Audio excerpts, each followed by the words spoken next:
And before that, there's only like a monthly stipend of a small amount, and I was paid my monthly stipend for just the first month, okay, just for the month of November, and they didn't pay me at all after that. And it's so embarrassing. Like, every time I had to go there, like, I would ask, my parents, I would ask them to, like,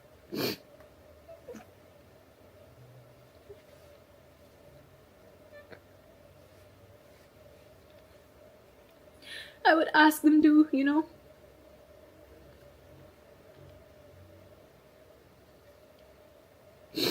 I would ask them to give me money for food, and because I had to, like, take care of that myself. And so they gave me, cash in dollars. And when I was there at the house, obviously, if I leave for an event, or I spent a week in another province, I had to leave most of my stuff in the house, in my room. And by the way, like, when I won, like, a penthouse was promised to me. Like, they showed me a penthouse and they're like, this is gonna be yours, you're gonna live here. But that wasn't the case. It was either the house, or they offered to keep me in the same hotel, but I literally could not live in that small room anymore. It was, like, too much for me. There wasn't enough space, and it was too much, so I said I would rather, like, live in the house. And so I used to keep my cash there, like, in my suitcase, hidden inside. And literally nobody came to the house. Only a cleaner would come one time in a week, maybe. And I had gone to some other province in Thailand for work.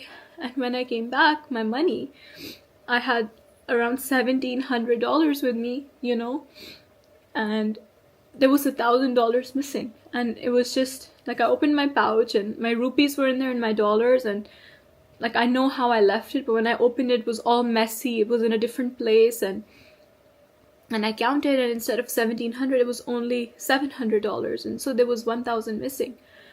And I thought, like, maybe I moved it or something. I checked all my suitcases, I checked everything, and I realized, like, this wasn't an accident, like, somebody took the money. Somebody came in the house while I was gone. Maybe it wasn't locked, I don't know.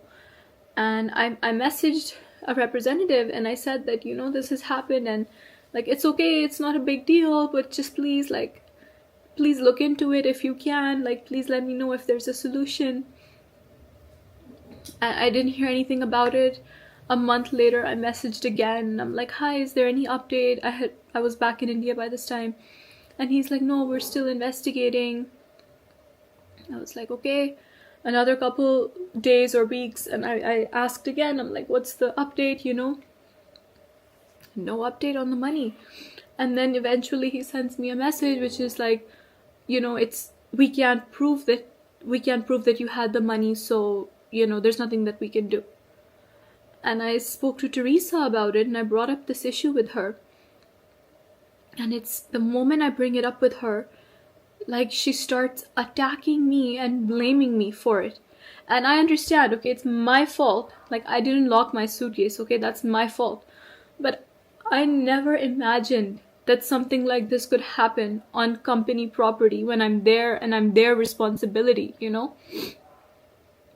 Like, I'm not a contestant anymore. I'm their queen, and it's their job to take care of me and make sure I'm safe and my things are safe, They can't just say, okay, like, go live by yourself and take care of everything, But she fully blamed me, and she's like, if you go to the police, there's no way you can prove it anyways, And I was like, I'm not thinking of going to the police, I just want you to just try and find out, like, if anything can be done, But she just wanted to blame me, and I realized in that moment that these people will never support me, Like, okay, this was just money, and it was just $1,000, which is still a lot, but if it were anything else, they won't support me, you know? And a little, this reminds me also, we were having dinner, Teresa, me, and some other people, okay? And Teresa starts talking about this one queen she had in the past. And this dinner, there's like 3 or 4 other people there. And she starts talking about the queen's personal life. And she's like, yeah, she lied about being sexually harassed. I don't trust her. She's a liar. And I was like, excuse me, but like, how do you know that she lied, you know? And she's like, I know it. She's a liar. She lied. Nothing happened. And I was like, don't you think you should believe your queen? Like, if she told you that she was on a work trip with MGI, I don't know the whole story or who the queen was, but apparently she was on a trip to South Sudan with MGI, and she got sexually harassed by the general manager of the hotel. And she told Teresa, and Teresa says, I asked the general manager. He said nothing happened. I just dropped her in her room. And I realized in that moment that that poor girl was probably sexually harassed, and she told the only people who she had at that time with her, who was Teresa. And they didn't believe her. Like, okay, first of all, how do you prove that something like that happened? It's very difficult, that's very complicated. But if you tell your organization, like, they need to believe you, you know? Like, you call yourself mommy for a reason. You need to at least believe your queen and not shit talk her years later at a table with random people, you know? And I realized I would be the next girl. Like, if anything ever happens to me on one of these trips, God forbid, anything. This money is one example, but anything worse, you know, I cannot rely on them for anything, because frankly, they don't care if I live or die.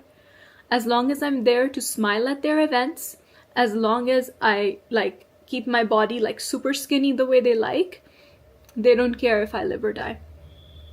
They just want me to be there to go on TikTok live and make money for them and show up at their events. That's it. That's all they want from me. And I realized they would never support me. And I was completely on my own.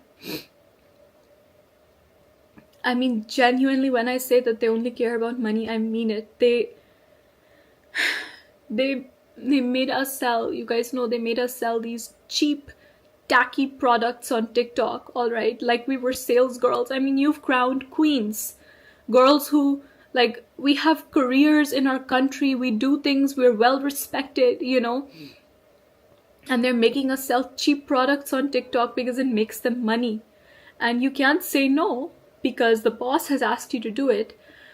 But I used to feel so guilty, you know, like people are spending their hard-earned money to buy these like disgusting cheap products, and like nobody has the power to say no. Like if they say, hey, we need you here for TikTok live, you just show up and you do the TikTok live. That's it, you know? And I felt really, really guilty for misleading the fans, because they'll, like, the fans will buy just to support the queen who says buy it, you know? That's what's so special and amazing. But